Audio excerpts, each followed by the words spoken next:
Hello friends, how are you. G K 2020 YouTube channel की NCERT video series में आप सभी दोस्तों का हार्दिक स्वागत है।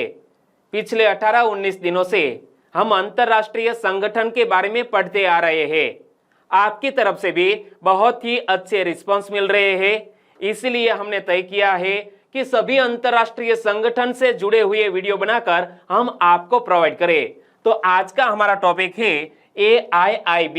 क्या आज हम the Asian infrastructure investment bank, Hindi में कहे तो एशियाई अवसंरचना निवेश बैंक के बारे में पढ़ने वाले हैं। दोस्तों, यह बैंक से जुड़े हुए 2 पार्ट बनने वाले हैं और यह वीडियो का पहला पार्ट है।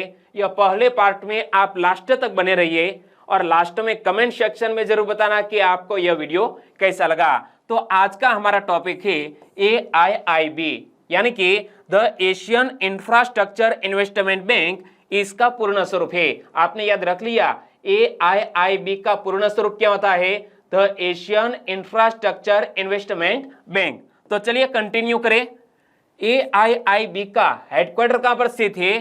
चीन के बीजिंग में इसका हेडक्वार्टर स्थित है। इमेज में आप देख सकते हैं। और AIIB संक्षिप्त नाम मैंने आपको बता दिया, पूरा नाम भी बता दिया, एक बार फिर से रिपीट कर लो। AIIB पूरा नाम एशियन इंफ्रास्ट्रक्चर इन्वेस्टमेंट बैंक। और दोस्तों, इस बैंक का गठन मतलब स्थापना कब हुई? 16 जनवरी 2016 को AIIB की स्थापना हुई। और यह किस प्रकार का बैंक है?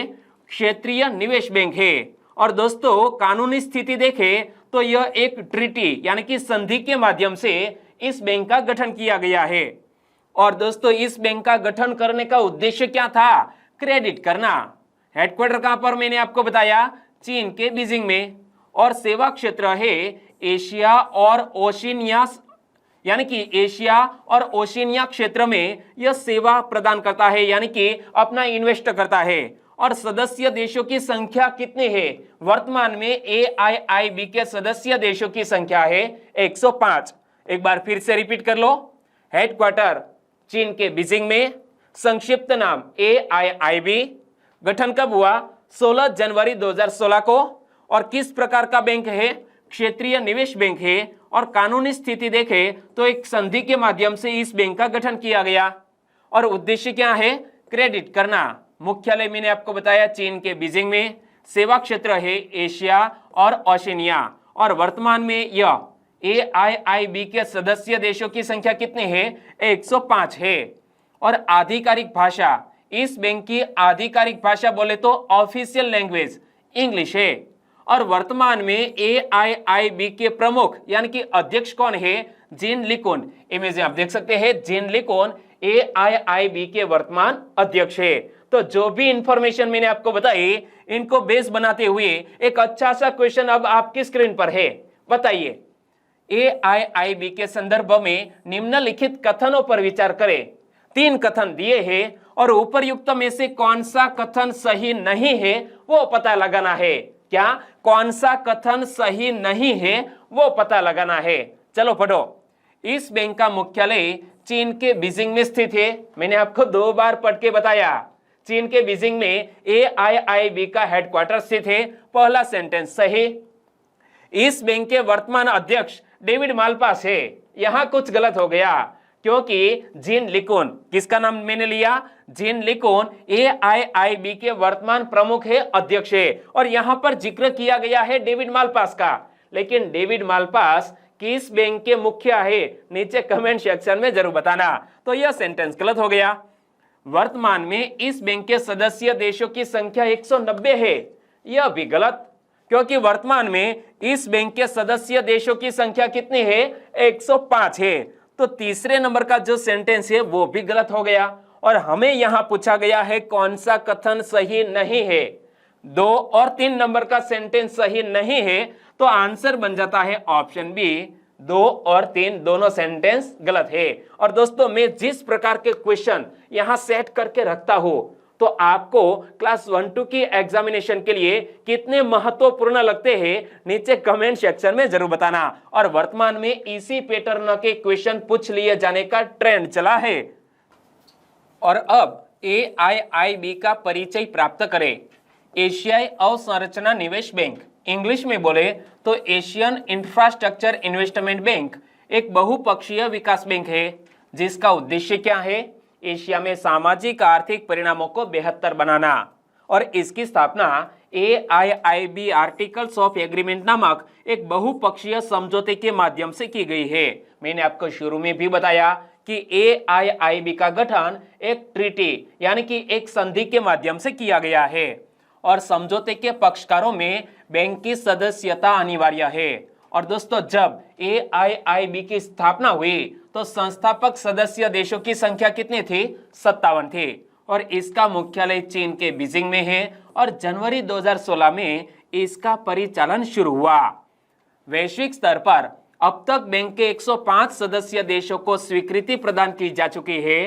फ्रांस, जर्मनी, इटली और यूनाइटेड किंगडम बोले तो ब्रिटेन सहित G20 के 14 सदस्य एशियन इंफ्रास्ट्रक्चर इन्वेस्टमेंट बैंक के भी सदस्य है। दोस्तों, यहां से क्वेश्चन निकल सकता है। G20 के 14 सदस्य देश AIIB के सदस्य देश भी है। एक बार फिर से पढ़ लो कि एशियाई अवसंरचना निवेश बैंक यानी कि एशियन इंफ्रास्ट्रक्चर इन्वेस्टमेंट बैंक एक बहुपक्षीय विकास बैंक जिसका उद्देश्य एशिया में सामाजिक आर्थिक परिणामों को बेहतर बनाना। और इस बैंक की स्थापना AIIB आर्टिकल्स ऑफ एग्रीमेंट नामक एक बहुपक्षीय समझौते के माध्यम से की गई है। समझौते के पक्षकारों में बैंक की सदस्यता अनिवार्य है। जब बैंक का गठन हुआ तब संस्थापक सदस्य देशों की संख्या कितनी थी? 57। इसका मुख्यालय चीन के बीजिंग में है और जनवरी 2016 में इसका परिचालन शुरू हुआ। वैश्विक स्तर पर अब तक बैंक के 105 सदस्य देशों को स्वीकृति प्रदान की जा चुकी है। फ्रांस, जर्मनी, इटली और यूनाइटेड किंगडम सहित G20 के 14 सदस्य AIIB के भी सदस्य है। चलिए अब इस मजेदार क्वेश्चन का आंसर बताइए और मुझे पूरा विश्वास है कि आपका ध्यान यहां स्क्रीन पर था तो 100% आप इस क्वेश्चन का सही आंसर देंगे। AIIB के संदर्भ में निम्नलिखित कथनों पर विचार करें। 3 सेंटेंस दिए हैं और उपयुक्त में से कौन सा कथन सही है वो पता लगाना है। चलो पढ़ो। G20 के कुछ सदस्य देश AIIB के भी सदस्य है। तो मैंने आपको बताया कौन कौन से देश? फ्रांस, जर्मनी, इटली और यूनाइटेड किंगडम सहित G20 के 14 सदस्य AIIB के भी सदस्य है। तो पहला सेंटेंस सही बन गया। AIIB एक बहुपक्षीय विकास बैंक है तो यह कथन भी बिल्कुल सही है और जनवरी 2018 में इस बैंक का परिचालन शुरू हुआ। यहां कुछ गलत है क्योंकि जनवरी 2018 में नहीं बल्कि जनवरी 2016 में AIIB का परिचालन शुरू हुआ। यह कथन गलत हो गया और हमें यहां पूछा गया है कौन सा कथन सही है। तो 1 और 2 नंबर का सेंटेंस सही, 3 नंबर का सेंटेंस गलत। तो आंसर बन जाता है ऑप्शन ए। समझ में आया? और आपका आंसर सही हुआ या गलत नीचे कमेंट सेक्शन में जरूर बताना।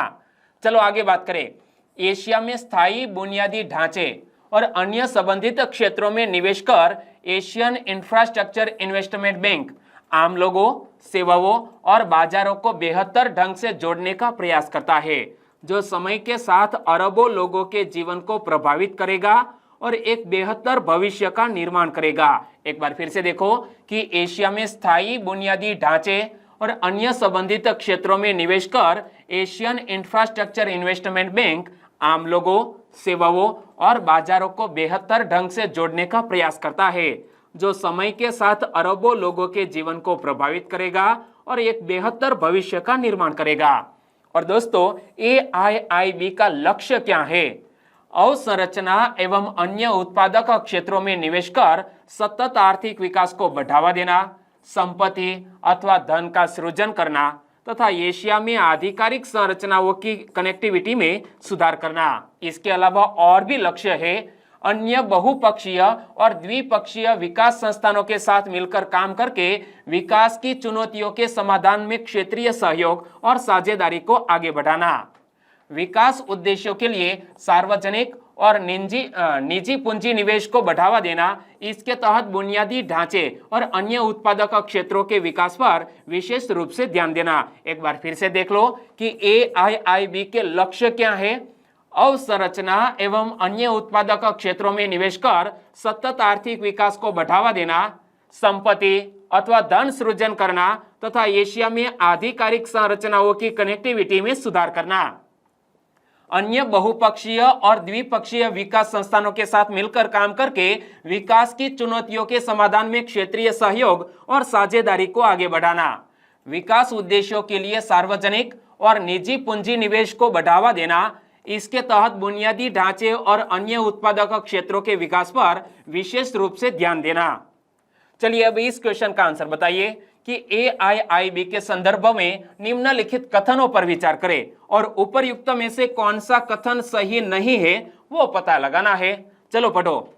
यह बैंक यानी कि एशियन इंफ्रास्ट्रक्चर इन्वेस्टमेंट बैंक बाजारों को बेहतर ढंग से जोड़ने का प्रयास करता है। तो दोस्तों लक्ष्यों के बारे में मैंने आपको बताया कि AIIB के लक्ष्य क्या है। इनमें से एक लक्ष्य है कि बाजारों को बेहतर ढंग से जोड़ने का प्रयास करना। तो यह सेंटेंस सही हो गया।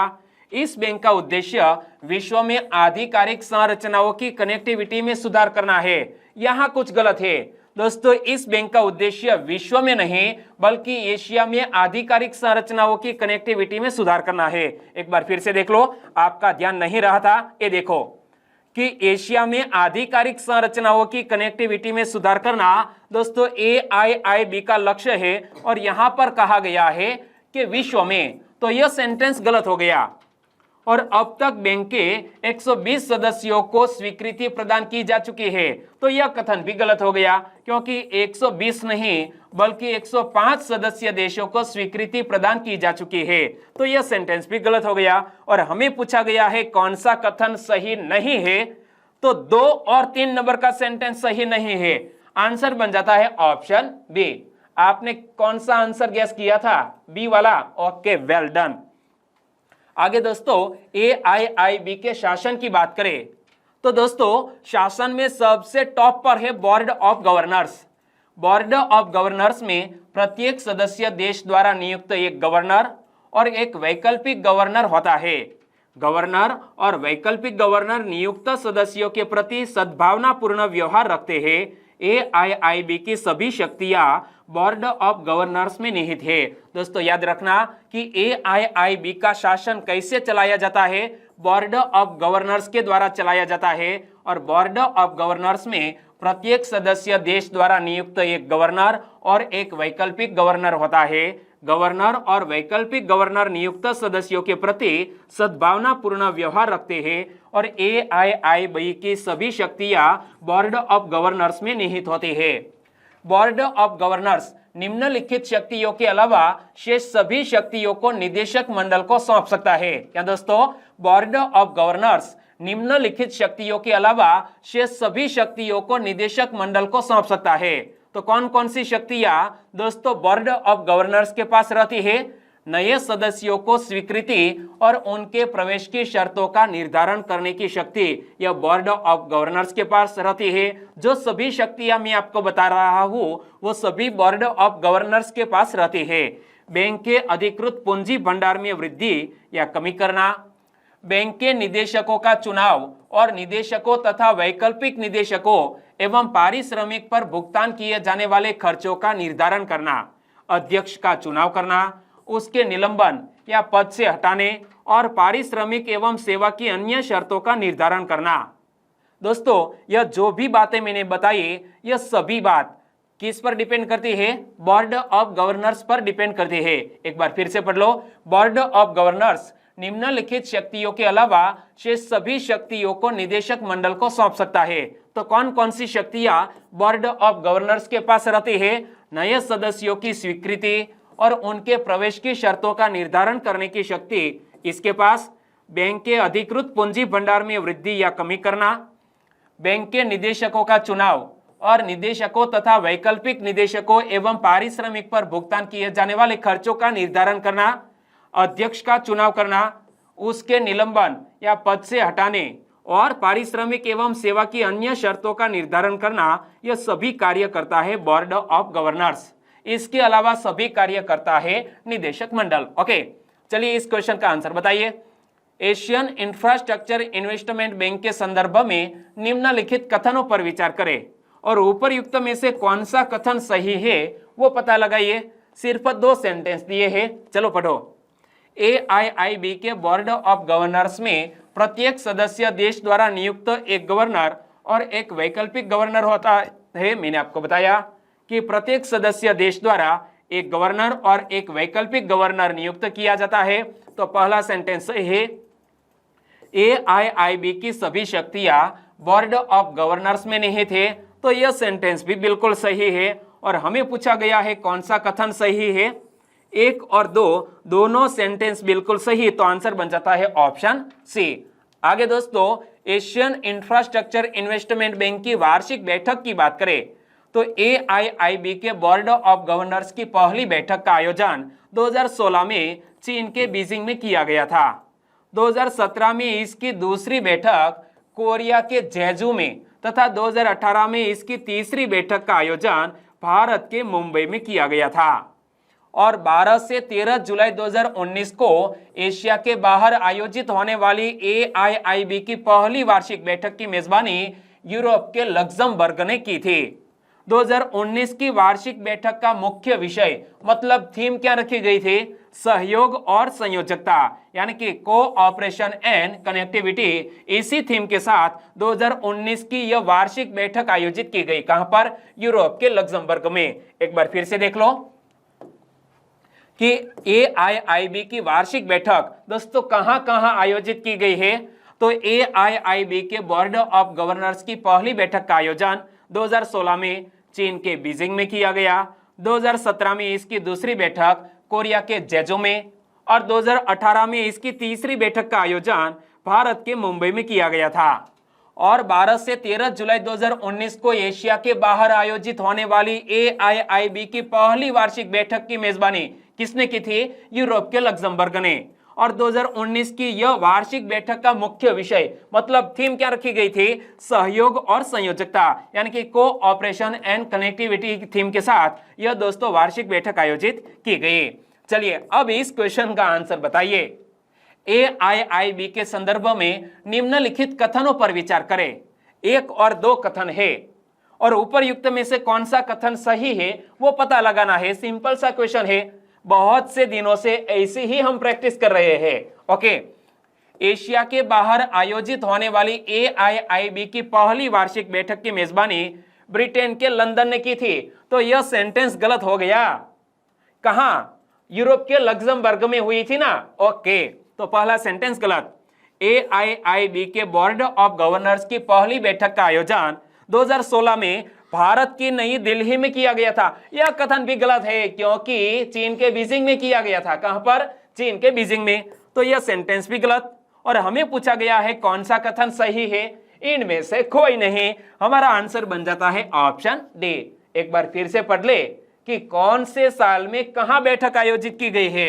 ये देखो, वार्षिक बैठक 2016 में चीन के बीजिंग में, दूसरी बैठक 2017 में कोरिया के जेजू में, 2018 में तीसरी बैठक भारत के मुंबई में, और दोस्तों 2019 की बैठक हमारे कहां, एशिया के बाहर आयोजित होने वाली AIIB की पहली वार्षिक बैठक यूरोप के लक्जमबर्ग में हुई थी। Clear, okay, well done.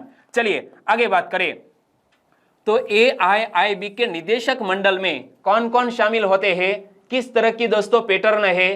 देखो, निदेशक मंडल 12 ऐसे सदस्यों से मिलकर बना होता है जो बोर्ड ऑफ गवर्नर्स के सदस्य नहीं होंगे। क्या दोस्तों, निदेशक मंडल 12 ऐसे सदस्यों से मिलकर बना होता है जो बोर्ड ऑफ गवर्नर्स के सदस्य नहीं होंगे।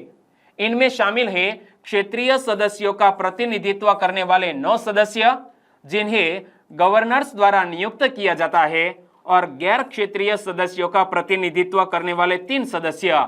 तो 9 सदस्य यहां से और 3 सदस्य यहां से, यानी कि 12 ऐसे सदस्यों से मिलकर यह निदेशक मंडल बनता है। एक बार फिर से पढ़ो, निदेशक मंडल 12 ऐसे सदस्यों से मिलकर बना होता है जो बोर्ड ऑफ गवर्नर्स के सदस्य नहीं होंगे। इनमें शामिल है क्षेत्रीय सदस्यों का प्रतिनिधित्व करने वाले 9 सदस्य जिन्हें गवर्नर्स द्वारा नियुक्त किया जाता है, और गैर क्षेत्रीय सदस्यों का प्रतिनिधित्व करने वाले 3 सदस्य जिन्हें गवर्नर द्वारा नियुक्त किया जाता है। और बोर्ड के निदेशक आर्थिक और वित्तीय मामलों में उच्च योग्यता वाले व्यक्ति होते हैं। क्या दोस्तों? बोर्ड के निदेशक आर्थिक और वित्तीय मामलों में उच्च योग्यता वाले व्यक्ति होते हैं। निदेशक उन सदस्यों का प्रतिनिधित्व करते हैं जिनका चुनाव उनके गवर्नर द्वारा किया गया है। साथ ही ये उन सदस्यों का भी प्रतिनिधित्व करते हैं जिन्हें गवर्नर द्वारा अपना वोट निर्दिष्ट किया गया हो। आगे दोस्तों AIIB के वरिष्ठ प्रबंधन यानी कि मैनेजमेंट की बात करें तो AIIB कर्मचारियों का नेतृत्व अध्यक्ष द्वारा किया जाता है। इन्हें AIIB शेयर धारकों द्वारा 5 साल के कार्यकाल के लिए चुना जाता है और एक बार पुनः निर्वाचित होने के लिए पात्र होते हैं। एक बार फिर से पढ़ लो कि AIIB का वरिष्ठ प्रबंधन दोस्तों किस तरह किया जाता है। तो AIIB कर्मचारियों का नेतृत्व अध्यक्ष द्वारा किया जाता है। उन्हें AIIB शेयर धारकों द्वारा 5 साल के कार्यकाल के लिए चुना जाता है और एक बार पुनः निर्वाचित होने के लिए पात्र होते हैं।